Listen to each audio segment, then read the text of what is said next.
How do you even get started with something like this? Do you know that story? You'll see it's not strange science or magic or anything, but Loyal we're literally just trying to get aging drugs approved for dogs. That's like the thing that gets us out of bed every day and keeps us working. Anytime you say, do you have the ability, is there a possibility, is there a chance I can make my dog live longer? I mean, everybody's going to be like, yeah. The leader of the pack right now is the drug that we call Loy-002, and it is the one that is the farthest along in development, is currently in pivotal clinical trials. And it addresses the metabolic dysfunction that happens as dogs age. So if you have intact animals that ended up getting the pharmaceutical and ended up living longer, then they're... Wow.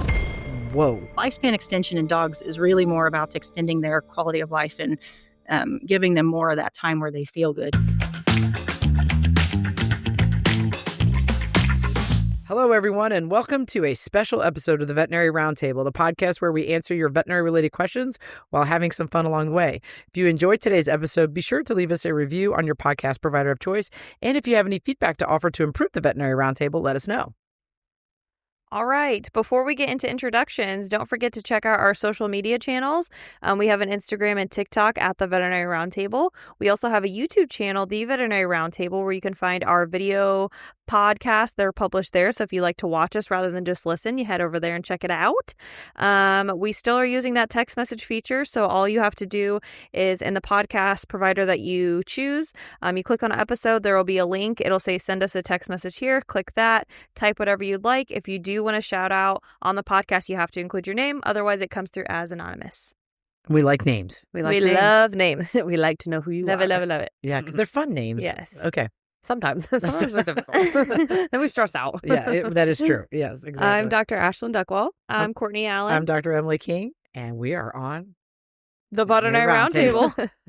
Today, we have a very special guest. We're very excited for this information. So she brings 17 years of mixed animal practice experience to Loyal as the Director of Clinical Development. She's a veterinary corps officer in the United States Army Reserve with a wealth of experience in public health and military working dog care. She previously managed clinical development at Kindred Bio, an animal pharmaceutical company. She completed her DVM at the University of Missouri. She lives at home with her 3 beloved cats and her dog, Sormay. Please welcome Dr. Ellen Ratcliff to the Veterinary Roundtable. Hello. Yes, hello. Welcome. Hi. Thank you so much for taking the time and your evening to spend with us. Yes, we're very excited. Yeah. Very excited. I feel like the more I looked into everything, I was like, I have so many questions. I just need to hear it all. Yes, absolutely. I'll do my level best to get you the information you and your listeners would like to have. You know what? Because I'm just curious, I've got to ask about your background and your military service, the Army Reserve. Tell us about that. Like, we don't see very many, we don't hear from very many veterinarians that have that type of background or have had that type of experience. So share with the audience what that looks like. Yeah, I was probably like most of your listeners. I was that kid who was like 5 years old telling everybody I'm going to be a veterinarian one day. And it was like the only thing I dreamed about my whole life. And I just hard charged through college, went to vet school, and then I was like 24 years old and I was a veterinarian with all this debt. And it was like doing the thing that I loved more than anything, of course, but also kind of sucks sometimes also. Yes. Yeah. And if done the way I did it, which was rural mixed animal practice, it'll start to eat your lunch, being on call 24/7. I rarely had a day off work. I mean, rarely had a day off work. Wow. And was making mostly beans for money. So somewhere around in my mid-30s, I was like, it's time for me to like see what else is out there. And, you get to where you can kind of practice with one hand tied behind your back. You're like, I know how to handle almost everything that's in here without really a huge challenge, aside from the interpersonal things that we all know about. Yes. And so in my mid-30s, I commissioned with the Army Reserve, and I've been doing that for about 15 years now. It's been like the craziest thing in the world because, one, I never pictured myself in the military. That was never really the thing. But the thing about the DVM degree is like so versatile. You can do so many different things with it. And there's always a challenge around the corner. And so I just took the Army thing as like a challenge. I've had 3 deployments in the Middle East. Learned a new language, learned all kinds of things about food health or public health and food safety. And It's actually just allowed me to flex on my degree even more. And I still do it. I'm commanding a unit right now as we speak while I'm also working full-time for Loyal. Wow. So um, I'm like the poster child for the veterinarian who always thought they would be in practice forever, but has actually taken some pretty scary risks and done some different things with the degree. And I highly recommend it, by the way, 4 stars. That is That's amazing. awesome. That's so Okay, cool. so like, tell me more. Now I've got even more questions. Yeah. So you lead like a group, like in the Army, like you are like leading them, doing stuff. Yeah. What are you guys doing? Yeah, it's insane, right? Who would possibly trust me to do that? So the thing about the Army Reserve is, as a veterinarian, is your rank is you get rank immediately because of your education. So I came in as a captain to the Army, had no idea how to be in the Army. Day one, walked into this unit, and people were saluting me and expecting me to know something because of my rank, and I did not. And I've continued to do fairly well in the Army. I'm a lieutenant colonel now. And we're doing exactly the thing that you would expect us to do. We take care of military working dogs, lots of them, when we're deployed. So we keep our training up every month. We do drill every month, full annual training every year, in one capacity or another, and also doing a ton of food safety, food defense. So veterinarians, you remember your epidemiology and food safety classes from vet school. We're the ones who inspect all of the potentially hazardous food that we bought, that the Department of Defense buys, and have done a lot of that around the world, which is actually like the coolest thing ever, getting to go into food factories and see where things are made and looking for, violations of HACCP plans and things that you probably hated in vet school because it wasn't about animals. And now I'm like, dang, that's actually pretty cool. Yeah, that is really neat. Does it change the way you eat now since you've seen it all? I'm kind of a billy goat, if I'm being honest. I still go pretty hard on some food. That's awesome. Oh gosh, that's So amazing. interesting. So are like the dogs, are they I don't know, are they nice? Are they scary? Like how? Depends on the dog. If you've ever done working dogs, some of them are a little unpredictable, and some of them have a really, normal, gentle personality. Depends on what they're working for. Our military uses dogs for a lot of different things. So we have different kinds of dogs that do different functions, mind sniffing, police type bite dogs, a lot of explosive sniffing dogs. So a lot of those dogs are actually real chirpy and friendly, and really nice to deal with. Yeah, it's It's so crazy. cool. Dogs It's are so so cool. I know. I love working dogs. It's so cool. Very neat. And veterinarians, So how you guys know that veterinarians are like the asset anywhere you go. Everybody wants a veterinarian on their zombie apocalypse team. And everybody wants to be That's such friends a with a good veterinarian statement. because we're so nice to have in your hip pocket. But it's the same in the Army. I'll be in the Middle East somewhere, and teams will use me as like a person to help a local farmer with his sheep farm or whatever to generate, some relationships and help build that kind of trust between partners we work with. So I've worked on a lot of weird animals in a lot of weird places. I wouldn't trade it for anything. That's awesome. Yeah, It that's sounds really like cool. that's a whole nother podcast. It is, for stories, absolutely. too. So So we'll have to how did you circle make back your way to around. Loyal then? Yeah. Like, so what was the draw to go to Loyal? Yeah, I left clinical practice because I was just getting burnt out and recognized that I wasn't a really good version of myself. And I went to work for Kindred Bio, which was also a small biotech startup doing animal drug development. They're the ones that developed Mirataz. You guys might have used that before. And then I was working on the parvo monoclonal antibody, which I'm still completely obsessed with. And then Kindred Bio eventually sold to Elanco. You may or may not realize that. But so I found myself without a job, long story short. And then I was like, dang, you never get fired being a veterinarian. And then you take this risk and go into pharma, and then you get laid off. So it was a pretty big bummer of a time, honestly. But then I, at the time, which was 4.5 years ago, Loyal was Celebrity, and our CEO was a 26-year-old female who I had seen in a online story about raising a heap and pile of money to extend dog lifespan. I was like, I'm kind of interested in this. And so I searched it out online, found the website, and found her email, and just dropped her an email. The company was brand new. I was like the 10th employee. And I just messaged her and was like, you don't have a clinical veterinarian on your team. You're going to need one. And just like called me on FaceTime, which was completely unorthodox. And Oh, wow. she's just like this just totally crazy 26-year-old with this super big idea and really high hopes and dreams. And it was like infectious from the get-go. And I was like, I'm going to definitely want to be a part of this. And so I've been at Loyal for 4.5 years now. I'm one of the longest tenured people around here, aside from the CEO. So I'm a pretty big fan. That's Awesome. awesome. Good. That's a good story. You got a good story. Yeah, absolutely. She FaceTimed you to make sure you were a real person, Yeah. maybe. Yeah, and she I was don't just know. like sitting on her kitchen cabinet eating strawberries, and I was like, "Is this a job interview, or are we?" Is this real? That's awesome.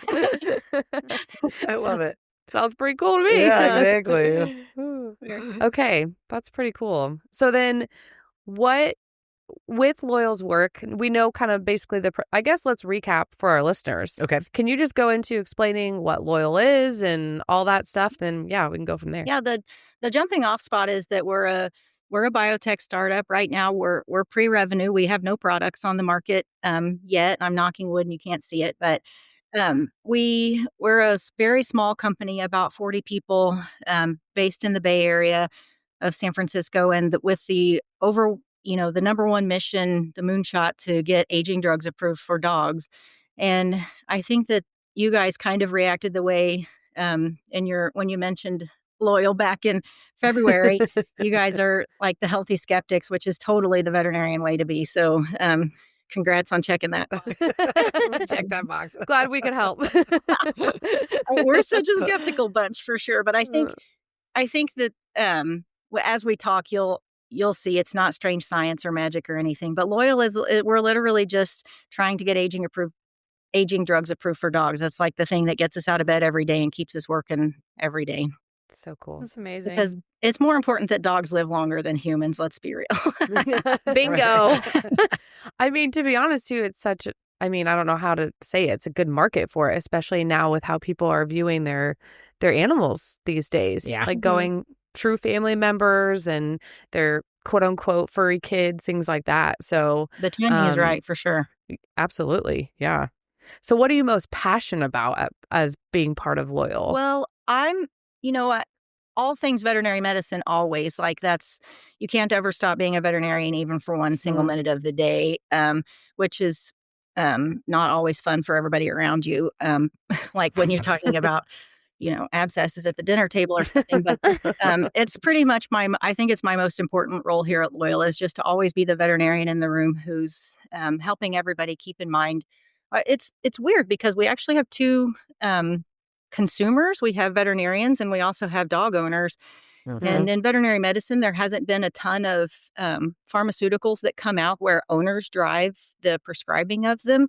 Maybe Apoquel. I don't know. That's like one that owners kind of found out they wanted early on. But there haven't been a ton of drugs like that. Usually dogs get drugs because they need medication for something, and the veterinarian drives that interaction. And I'm growing more and more interested in that dynamic where when owners want something, how do veterinarians handle that? And do we feel like it's an affront to our ego if an owner comes and requests that their dog goes on this drug that we maybe haven't plussed up about or whatever? I think I would have 100%. People come in and ask you if you know about this cream and it's something crazy, and then you're like, no, I don't know about that cream. Why would I? Yep. That's about right. I feel that. But historically, my role at Loyal is I was the veterinarian who was taking all of the research and development information from our drug pipeline, and then my team turns that into clinical protocols that get executed as clinical trials in veterinary clinics across the country. So I'm super obsessed with clinical trials in veterinary medicine. I like constantly encouraging veterinarians in general practice to participate in clinical trials. The best data comes from the field, and that means that veterinarians in the field need to be doing it. And so I'm a big part of that at Loyal. And as the years have gone on and I've kind of inserted myself in every single team across the company. I have my finger in almost everything, which is like the greatest joy of all. Yeah. That's awesome. So tell us a little bit. There's 3 products, right, that Loyal's working on. Why don't you tell the audience a little bit about each one of those, and kind of maybe then we can talk about what stages of development those products are in? Sure. I would say the leader of the pack right now is the drug that we call LOI-002, LOI-2, and it is the one that is the farthest along in development, is currently in pivotal clinical trial. So unfortunately, veterinarians don't get much education about the FDA drug approval process, which I think is a really kind of a bummer, honestly, because we don't take for granted that there will always be new drugs approved that have a label and a dosing chart and safety information. And we don't get that many FDA approved drugs as a profession the way human medicine does. So I think it's important to know that on the FDA approval process, there's like safety and manufacturing and all of these components that go into producing these drugs. And then like the final step for effectiveness is the pivotal clinical trial. And that's where you prove, does the drug statistically do what we think it will do? And is it effective or not? And also that pulls all the safety data and everything together. So the 002 drug is in the large pivotal study right now, the largest animal pharma study that's ever been conducted, as far as I know, enrolling over 1,000 dogs at 70 veterinary clinics across the country. Just this monumental challenge that kept me up at night for years, and now is actually happening, which is the most exciting thing ever. So this drug is for dogs that are 10 years and older and 14 pounds and heavier, and it addresses the metabolic dysfunction that happens as dogs age. And I think that's like, we've really kind of cabbaged on to the metabolic dysfunction as an avenue for impacting aging and an intervention point that's relatively low-hanging fruit to intervene upon to change the way dogs age. So this drug is a daily tablet and is intended to treat the metabolic dysfunction that happens with aging. And then we have 2 other products, LOI-001 and LOI-003. Both of them are similar mechanistically and are targeting the disparity in lifespan between a Great Dane and a Chihuahua, basically. So why does a Great Dane only get to be 8, where crazy Chihuahua gets to be 16? Yeah. And I love a crazy Chihuahua. So even with no teeth, they still live to 16. Even with no teeth, exactly. Yeah, beef jerky tongue, no teeth. Live forever like that. So there's some pretty well understood mechanisms that lead to Great Danes being that size. We've overbred them and selected for that giant or large dog phenotype where they overexpress growth hormone and IGF-1. And then there's quite a bit of already existing research on other animal models, mice and rats and such, that shows that lowering IGF-1 extends lifespan. So we know these great big dogs overexpress IGF-1. The theory with these 2 drugs is that lowering IGF-1 could extend their lifespan. So those 2 drugs are a little farther behind in development, are not in clinical trials just yet, but still hoping to be very soon. So can a Great Dane be a part of the clinical trial for the 002? Yeah, the 002 I would say is universally good for dogs, and it's good for any dog to have their metabolic dysfunction corrected or reversed as they age.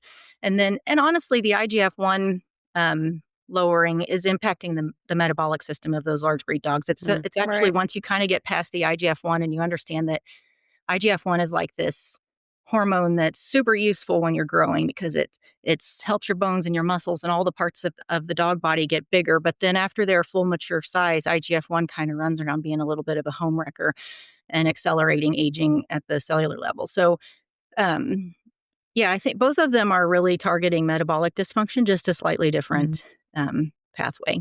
And how does the LOI-2, how does that affect metabolic dysfunction? Like, what is it doing to do that? Yep. Great. That's like the $1 million question. And I think I think when we think about metabolic dysfunction, I think it's helpful to think about metabolic dysfunction through the lens of what we know about people, we accept about aging and people, and we don't really know and accept the same things in dogs. So in humans, we know aging leads to a couple of things. One, increased insulin resistance. That's like the first thing in the list. Once you start getting insulin resistance, your body starts churning out more insulin to try to compensate for that. You wind up with this really elevated level of insulin. And then the second thing is adipose tissue function. So adipose tissue is, of course, its own endocrine organ, which they definitely taught us in vet school, but nobody told us why we should care. And I didn't know until a couple of years ago. So, and adipose tissue changes location and also changes function as you age. So as you age, you lose your subcutaneous fat, or the so-called healthy fat.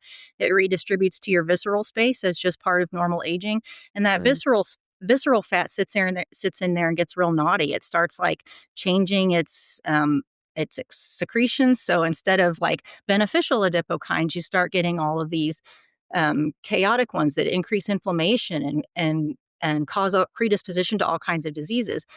And then the third thing with human metabolic dysfunction is the lipid profile. So elevated cholesterol, elevated triglycerides, slightly different ratios in dogs and humans, but similar vibes. You start getting these like tons of fatty acids in the circulating blood system. And so all of these things, like the definition of metabolic dysfunction in humans, are very clearly tied to heart attack, stroke, cognitive decline, Alzheimer's disease, increased cancer risk, type 2 diabetes. I mean, just like every bad chronic aging thing you can think of in humans is tied to metabolic dysfunction. And some of them very directly, like insulin resistance, has such a strong correlation with all of these horrific things that happen with chronic diseases of aging.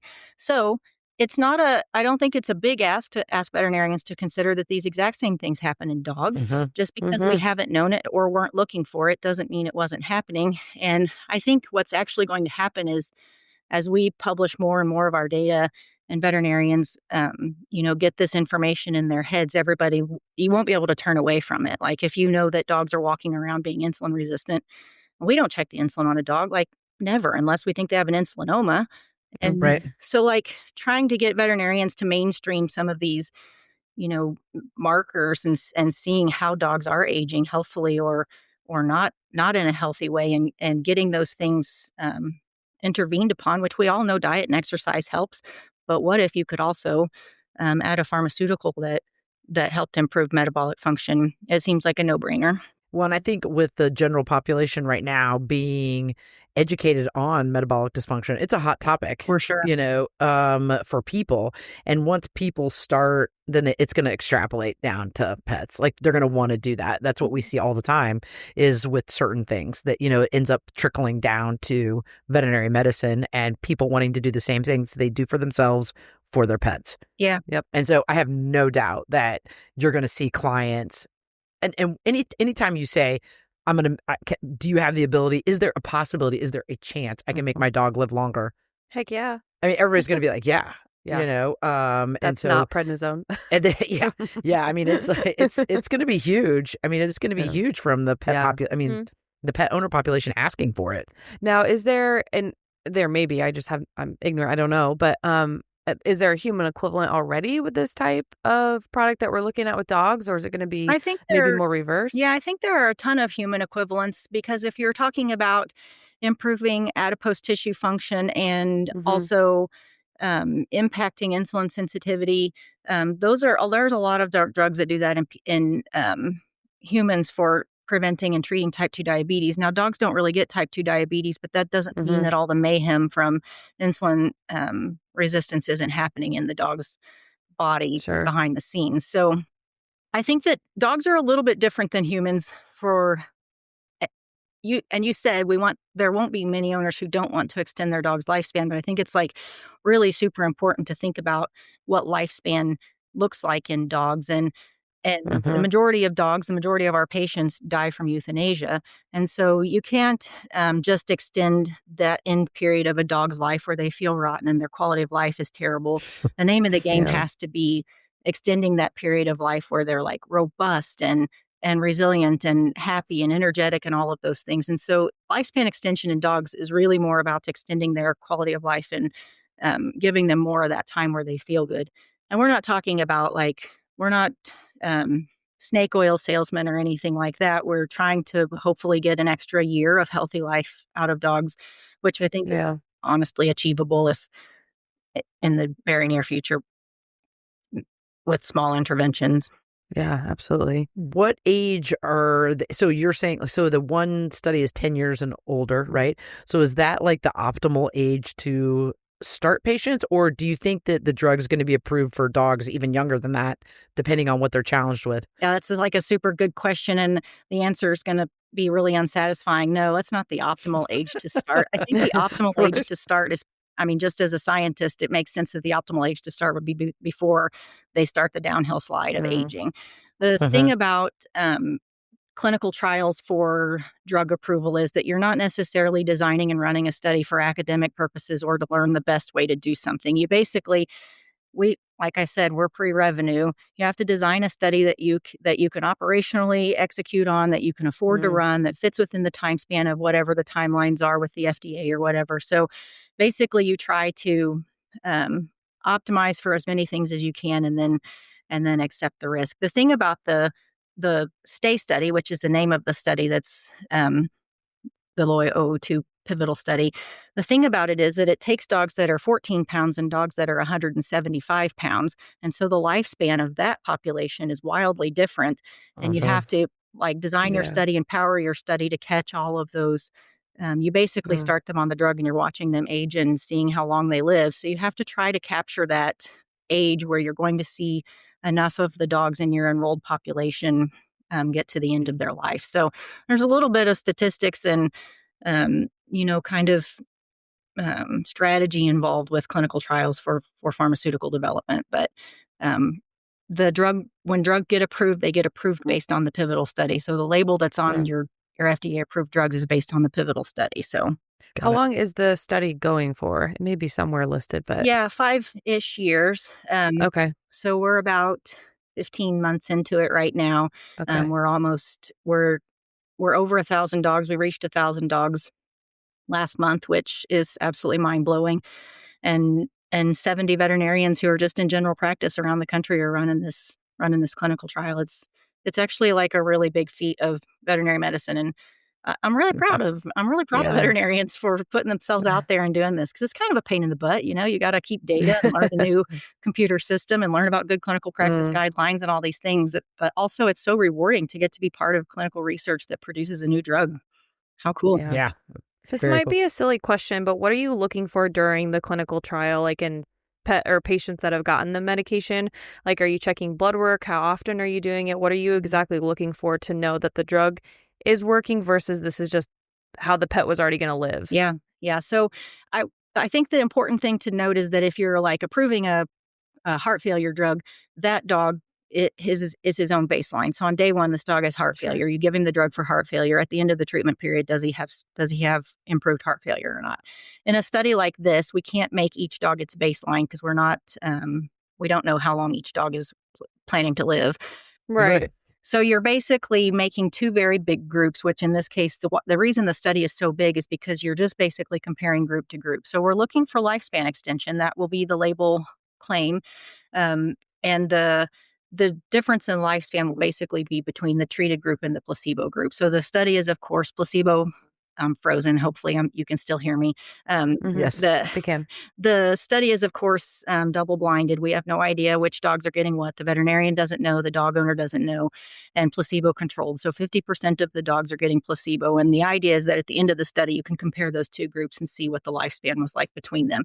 We're also looking at quality of life, which is an owner assessment. So owners take the questionnaire every 6 months about their dog's quality of life. And we're also looking at frailty. So frailty is another one of those tools I'd love to see veterinarians thinking more about, using more as we get better at taking care of senior dogs and thinking about aging. Every good MD dealing with older people uses frailty as a kind of a predictive tool for health and longevity. And we're looking at that also in the study. So quality of life, frailty, and lifespan, those are the endpoints. And to answer your other question, the dogs come in, meet the qualifications to enroll in the study, and then they enroll in the study and they and they get basically a senior wellness visit every 6 months, full blood work and physical exam, and the Frailty Index is performed by the veterinarian, and then the quality of life is done by the owner. Okay. Yeah. Can you explain a little bit more about how that's frailties evaluated in canine patients? Yep.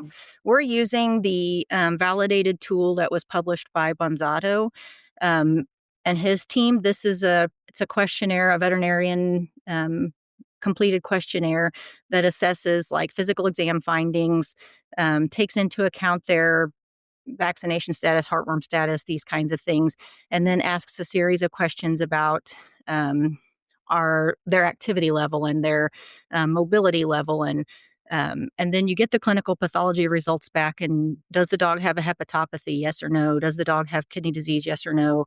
So basically going through this like full health checklist, and then it has a calculation that calculates the frailty index at the end. We have a recent publication, actually, it was just in February, in Scientific Reports, that really tells about how we're using the frailty index and also the quality of life tool, and also ties those clinical outcomes to elevated insulin and increasing liver enzymes and all of these things. So the so what is that you can tell how a patient is progressing with aging using these tools and tying them to some of the clinical metrics. It's like, no, who knew? Well, and that's a question that is posed to us quite frequently in the clinic, like from the standpoint of, how do I know if my dog's quality of, like, how do I know? Are they still doing okay? How do I know? You know what I mean? And so like having those types of tools to be able to better evaluate, because we're like, you look good, you got good muscle mass. Well, we also send home like questionnaires based off what they're doing at home. Yeah. So it's a very much subjective thing for the owner too. Yeah. Owner data is wild. Y'all know that. It's wild.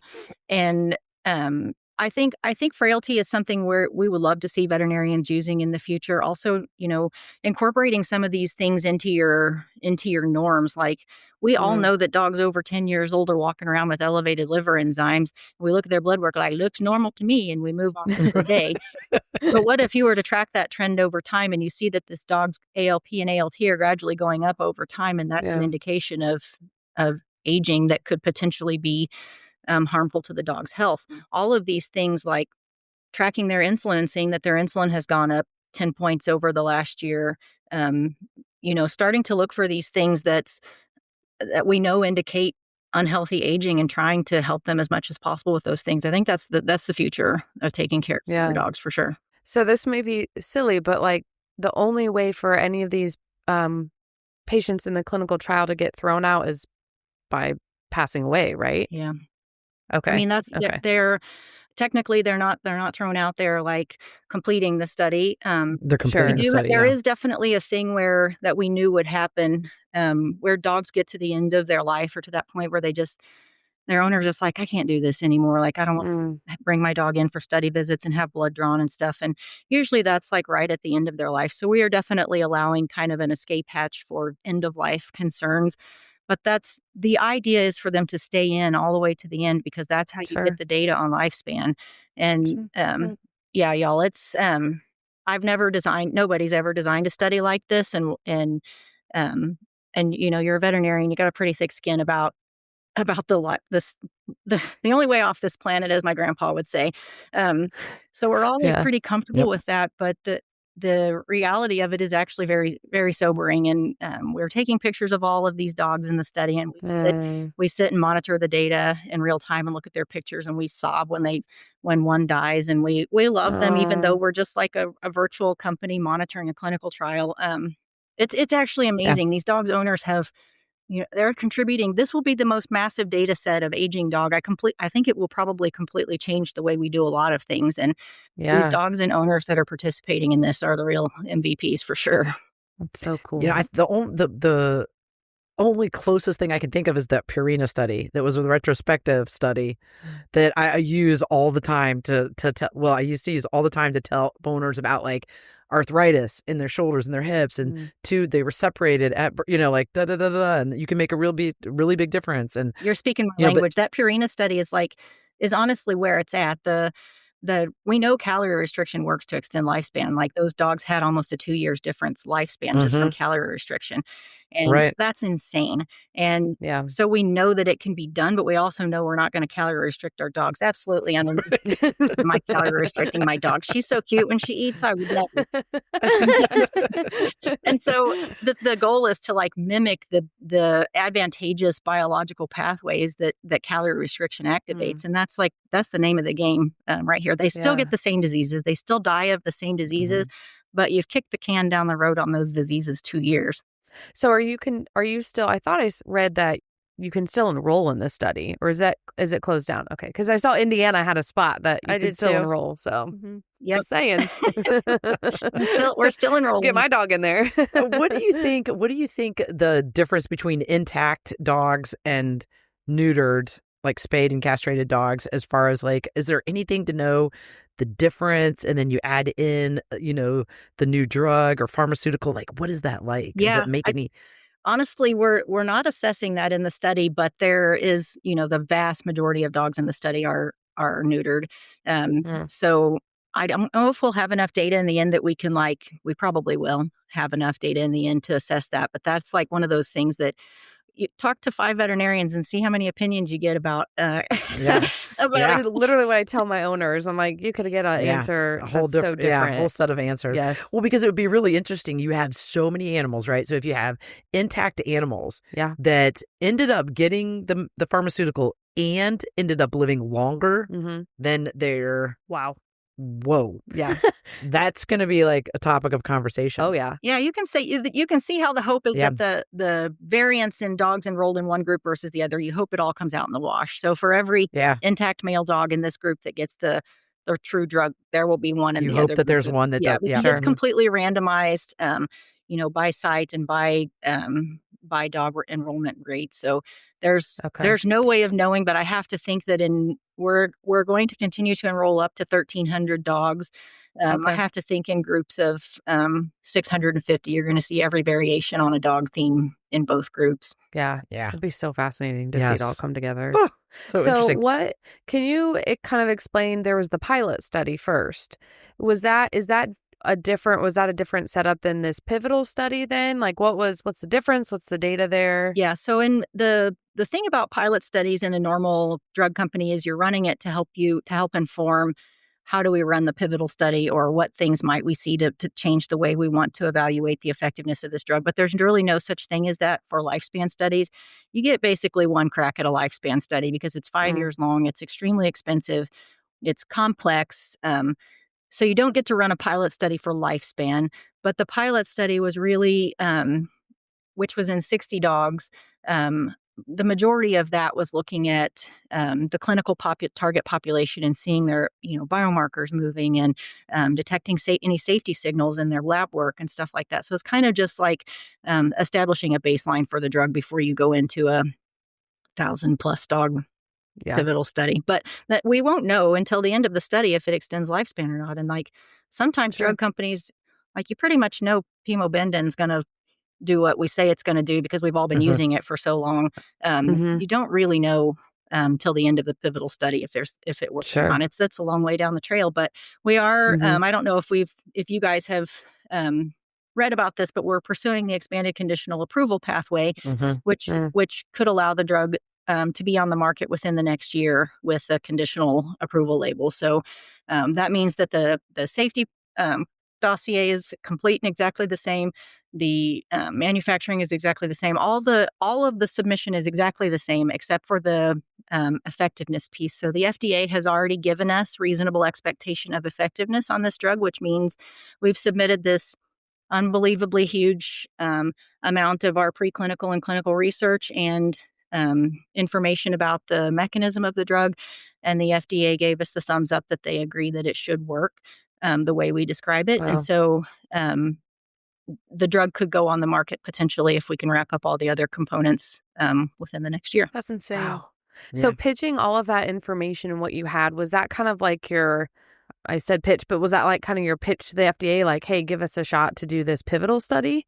Yeah. Well, they the FDA concurs your pivotal study. So they basically you design the pivotal study and you take it to them with their help, hopefully.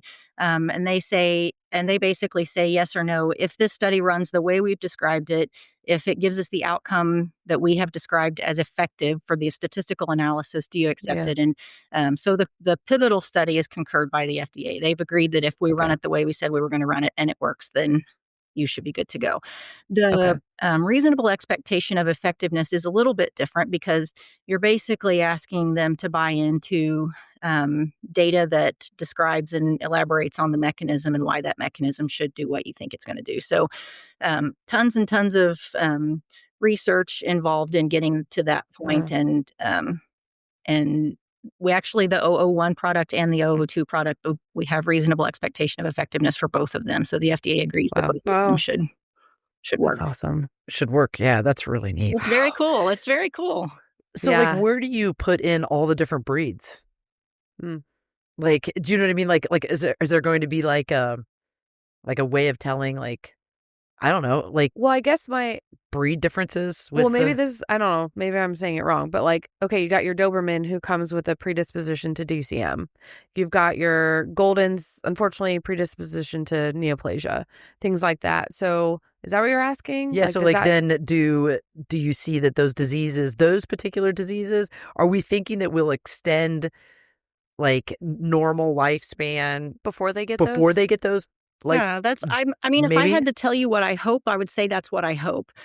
Sure. We won't know for sure until we have the massive pile of data to tell the real story. Right. But, and there's going to be some of those genetic things, y'all know. It's just like, I don't know if there's anything you can do to keep the DCM from happening. It's like, you can almost, they turn a certain age or, whatever it is, certain gene lines. I don't know what will happen with those, to be completely honest with you. But I do know that my logic tells me that improving metabolic function will slow pathologic processes and, inflammaging, which is what we kind of call the inflammation of aging that happens with the adipose tissue in the visceral space being crazy. So I feel like it serves to reason, but I don't know. And we're definitely, our drug we will not have a claim that says it prevents or slows cancer or the specific things. Yeah. And I do think it will be probably like the Purina study, if that's a reasonable assumption about what happens. The dogs will still get cancer and they'll still get arthritis and they'll still become immobile as they age, but it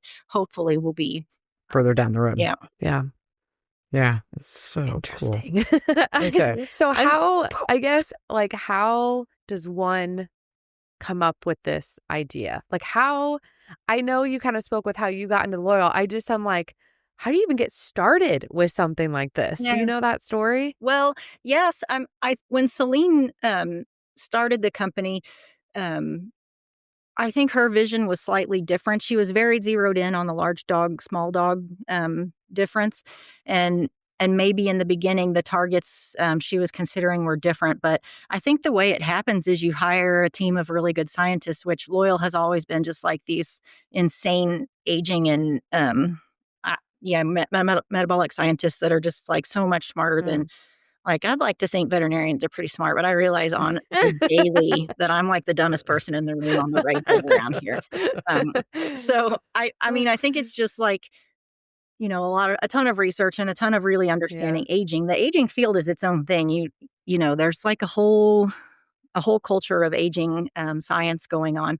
I think a lot of it is just finding the target that makes sense for dogs, and one also can be affordable and available to everybody. We're not trying to be like billion-dollar tech bros who can do any kind of intervention to themselves to keep themselves living a long time. The goal is to have something that's accessible to people and that veterinarians feel good about prescribing because they know their owners will likely be able to afford it. So there's a lot of things that go into it, and then you just find the target. And it's actually been really cool to watch it all happen through the years. I have a little bit of a random question. How did you go about finding clinics to be a part of this study? Like the clinical trials, I guess. Did you just go and pitch to a whole bunch of people? Did you just put it out there and see who grabbed onto it? Well, it's partly that. Yeah, that's part of it. We have our website, which I'll pitch is loyal.com, has a ton of things that we're constantly doing to try to, get people interested in what we're doing.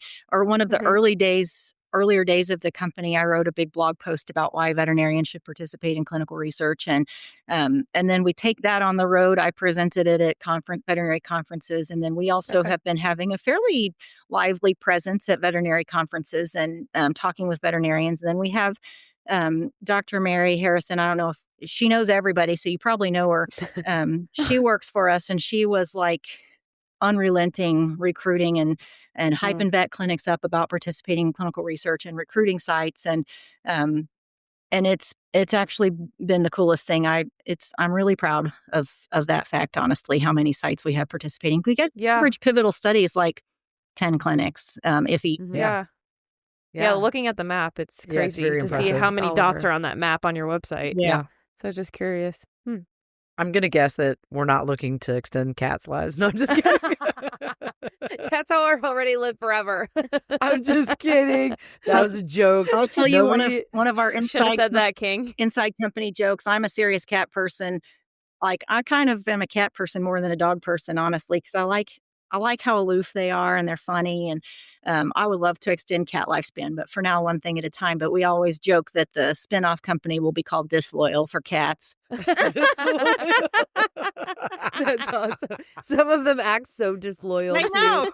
No matter if you give them the best life. Oh, my God. I love that so much. Cats are ungrateful. You totally have to be do those that. Cats that are really mean at the vet that live till 40 instead of the 20. ones that want to eat you when they come in. Those are the ones in the study that are going to live. Can you imagine a 40-year-old cat? Oh, gosh. That's amazing.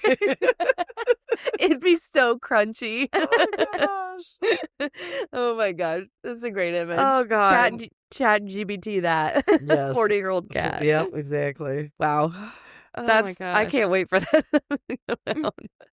Keep us posted. Yeah, I'll keep you posted.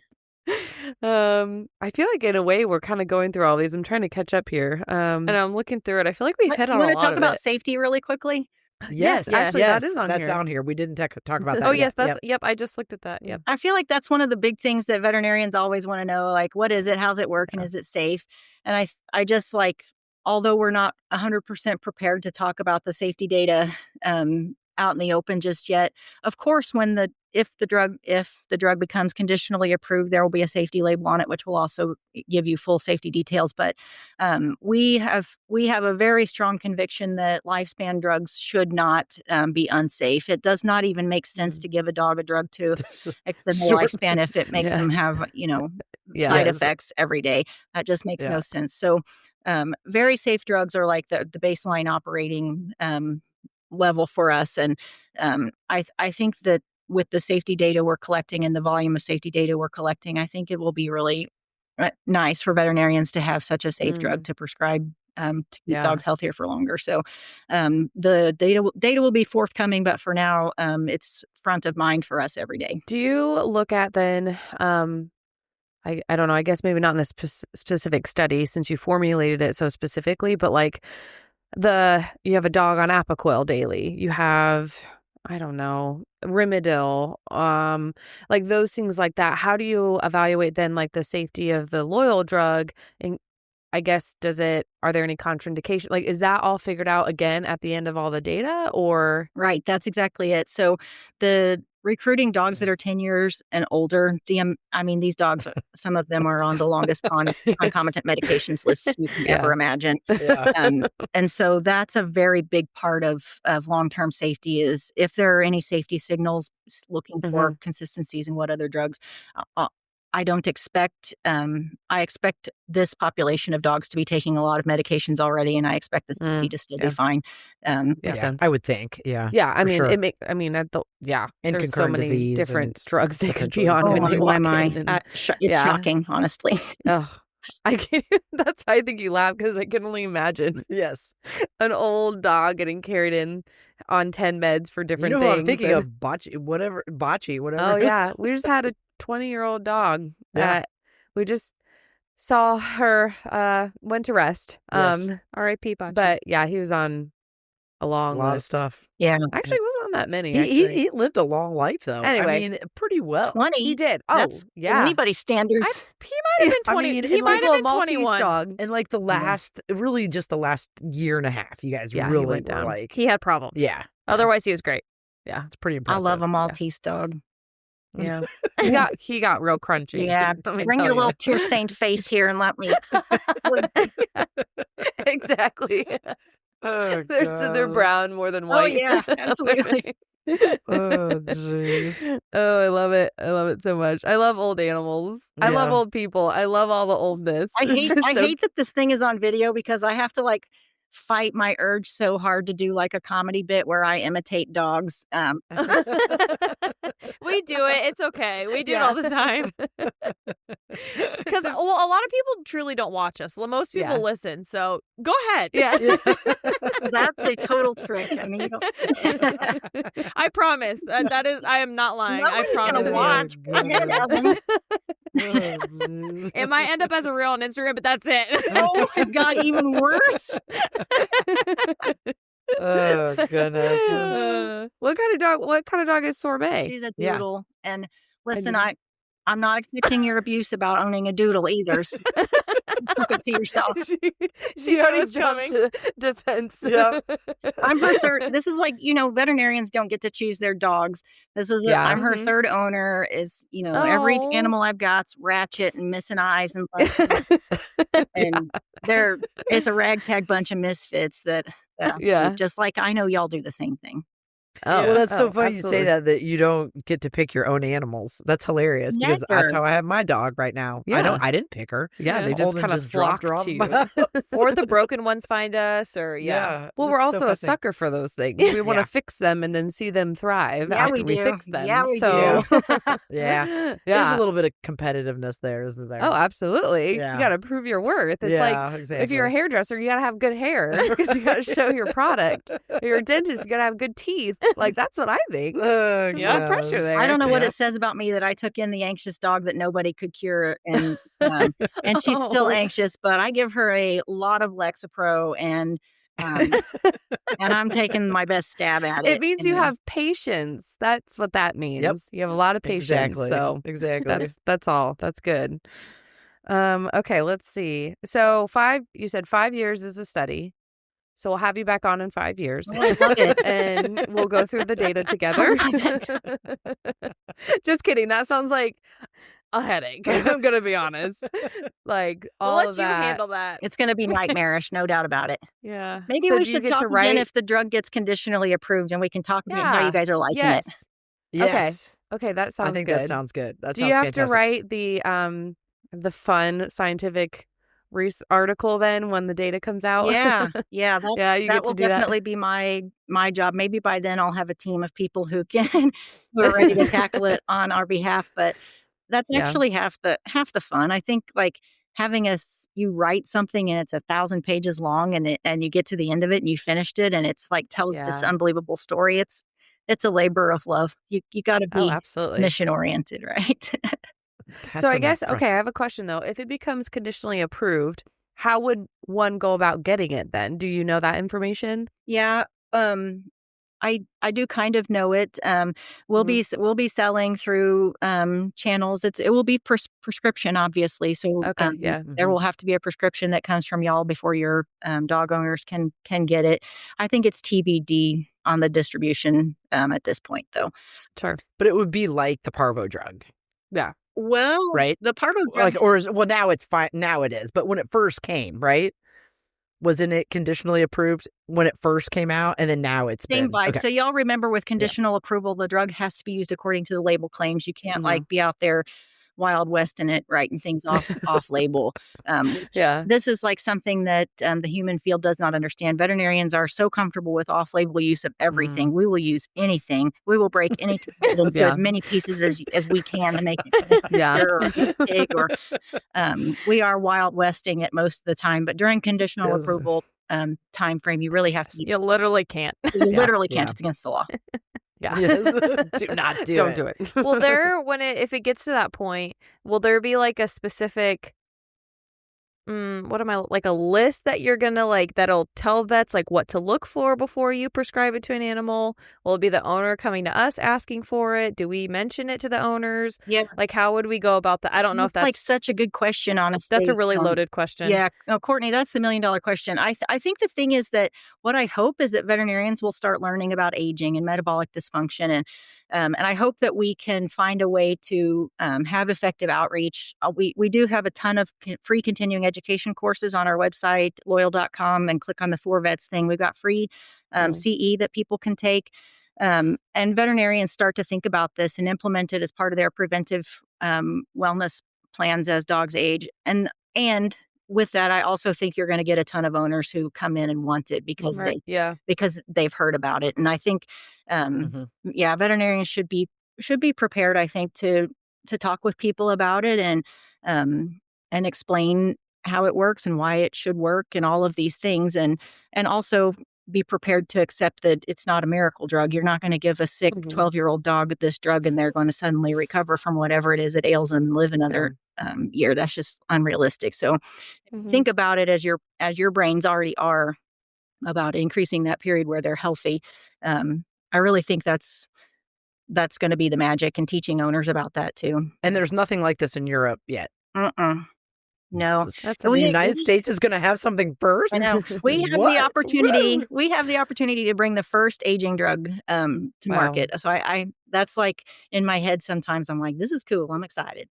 Yeah, that's really so neat. amazing. That's so cool. Yeah, because you always hear, "Oh, it was in Europe. It's been in Europe for 3 years, and we're always on the behind." Yeah. So this is amazing. They're going to be like, "It's been in the United States." Europe is so many. USA. There's so many. Okay, so kind of closing out here, we've kind of talked through a lot of it, but what's next for Loyal? Is there anything specific, like where listeners can follow your progress or get involved? Yep. I think our website is going to keep on getting more and more informative as we get closer and closer to potentially having a drug to launch. So veterinarians should be starting to educate themselves about this now. Tons of resources to do that. Also, we have a link to all of our publications. And honestly, we have published quite a few publications that really give veterinarians the so what about a lot of these biomarkers and tying them to clinical outcomes. A lot of things that are happening, but you never really thought about them in the context of aging in old dogs. And so I think the what next is educating veterinarians first and foremost, and then just trying to run a really good stay study so that we have good data in the end that helps us bring a drug to market. It's very exciting times for us. Yeah, that's awesome. And the website is beautifully laid out. It's very easy to flow through and follow. It's very user-friendly. Highly recommend going there for information. Our design team is fire, for sure. Yeah, it was super helpful. Easy to find and get to, navigate. Yeah. Okay, so then any advice for veterinary professionals who want to stay ahead of the curve in longevity medicine? What do we mean by ahead of the curve there? I would say... just get on this train. Yeah, get on the Loyal train. If you're a veterinarian who starts thinking about aging and addressing it proactively, you're ahead of the curve, honestly. Yeah. Because when I was in vet school, they taught us old age is not a disease, which was basically just like tough-ish. Your dog's old, it's going to die, and there's not a damn thing we can do about it. And so, I think the way to stay ahead of the curve is to be thinking about this and doing a better job caring for old and aging dogs. And one of the things I would suggest or maybe hype up a little bit is the Senior Dog Veterinary Society. They, if you haven't been on their Instagram page, that's the easiest place for me to interact with them because I'm there already anyway. But gosh, they give like the best tips about handling senior dogs, and the veterinarians who are part of that group talk so much about aging and making, improvements in the experience for old dogs as well as caring for them medically. And that's a really super valuable source of information to get ahead of the curve. The other thing is our website also has, if you go to loyal.com and click on blog, we have a ton of blog posts about every dang thing you can imagine. They're short and digestible. Would also recommend that for people just wanting to learn about aging and kind of get ahead of of this and thinking about it. Yeah. And then you're also going to be at the conferences. Oh, we're always there. Right? I hope you guys will come see us. Yeah. That'd be awesome. It's a fun bunch of people. Sure seems like it. We're having a great time now. So. We're going to talk to you again, hopefully. I know. Exactly. You can always put veterinarians and veterinary professionals in a room together and we all just kind of get along. I don't think MDs are the same way. It's probably true. Yeah. It's probably true. Well, thank you so much. Yes, this is amazing. This is a great learning and hearing all of this. I'm super excited. Yeah, it's so just mind-boggling. It's just so interesting. I know. I'm trying to absorb everything right now. And I'm like, what? Yeah. We'll be on the lookout for the conditional approval and then obviously for the data. So obviously, thank you guys so much. You have a great podcast. It's thank you. A really cool position you're in. Veterinarians are busy and you've found a way to meet them where they are, which is in their cars and headphones and good content. I appreciate you all. Thank you. Thank you so much. I appreciate that. Long time listener, first time caller. We're happy to have you. Love to have you. Thanks for listening. All right. Thank you so much for tuning in to another episode of the Veterinary Roundtable. Remember, send in those questions and leave us a review if you enjoyed this episode or a previous one. We'll see you next week for another episode of the Veterinary Roundtable.